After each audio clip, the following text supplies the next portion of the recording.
Today I'm going to show you what piano to buy and why. Here guys, this piano we have is called a Yamaha PSR GX76. This piano guys is an excellent example to learn how to play a piano your first time.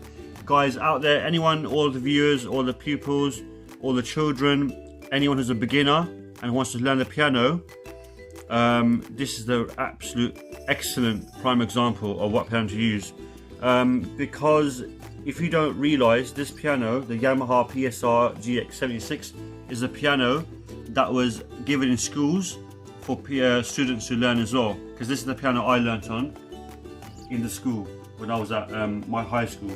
So guys, I just wanted to give you a short video. On what piano to use and why. But yeah, thank you very much for watching this short video, guys. Just want to let you know that this is the absolute excellent. So guys, this piano, the price, I just want to let you know as well, is about £150 to £200 brand new, but you can get one used from eBay for about 150 or £100 if it's in good condition to get one, guys. I really recommend this piano. Thank you very much for watching.